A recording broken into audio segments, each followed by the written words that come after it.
Independence day related ആയിട്ട് quiz പഠിച്ചോണ്ട് പോകാൻ പറഞ്ഞിട്ടില്ല കുറച്ച് കാര്യങ്ങളൊക്കെ. ഞാൻ ജസ്റ്റ് ഒന്ന് ചോദിക്കട്ടെ, നമ്മൾ എത്രാമത്തെ ഇൻഡിപെൻഡൻസ് ഡേ ആണ് ഇപ്പം? 2079. ഓക്കെ. എന്നാണ് സ്വാതന്ത്ര്യമായത്?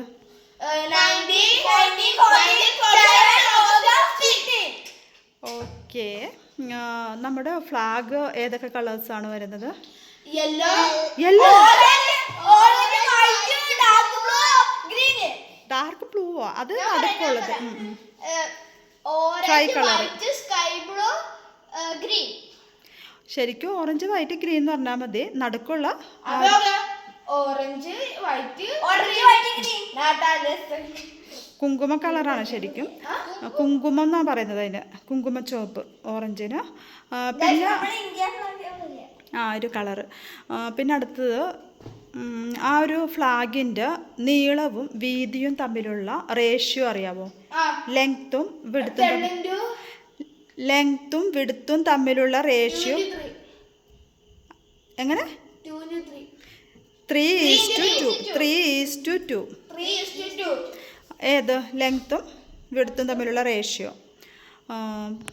നമ്മുടെ നാഷണൽ ആന്തം ഏതാ? അത് ആരാ എഴുതിയത്? ഏത് ഭാഷയിലാണ്? ബംഗാളി ഭാഷയാണ് ശരിക്കും. അപ്പോൾ രവീന്ദ്രനാഥ ടാഗോർ ഇന്ത്യയിലല്ലാതെ വേറൊരു ഞാൻ ക്വസ്റ്റ്യൻ ചോദിച്ചില്ലല്ലോ മുഴുവനും. വേറൊരു രാജ്യത്തെ നാഷണൽ ആന്തം രചിച്ചിട്ടുണ്ട്, ബംഗ്ലാദേശ്. ഓക്കെ. ഇനിയിപ്പോൾ ഈ ഒരു നാഷണൽ ആന്തം നമുക്ക് പാടാനെടുക്കുന്ന ടൈം എത്രയാണെന്നറിയോ? 52 സെക്കൻഡ്. 59 സെക്കൻഡാണ് ഏത്?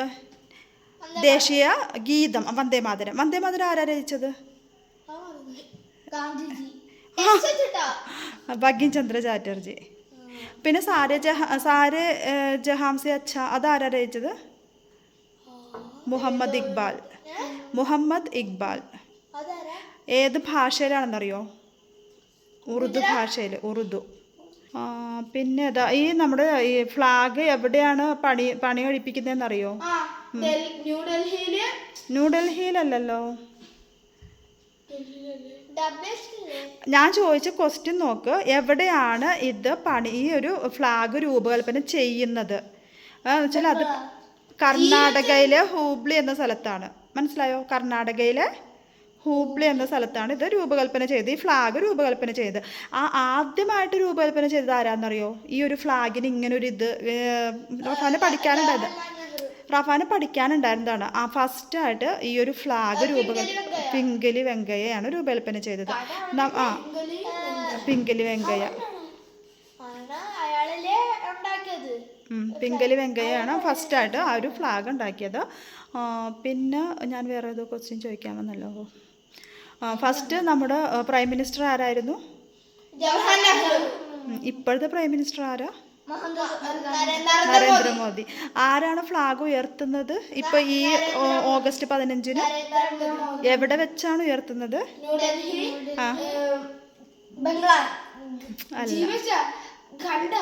അല്ല, ചെങ്കോട്ടയിൽ വെച്ച്. ചെങ്കോട്ട എന്ന സ്ഥലത്ത് വെച്ചാണ് ഫ്ലാഗ് ഉയർത്തുന്നത്.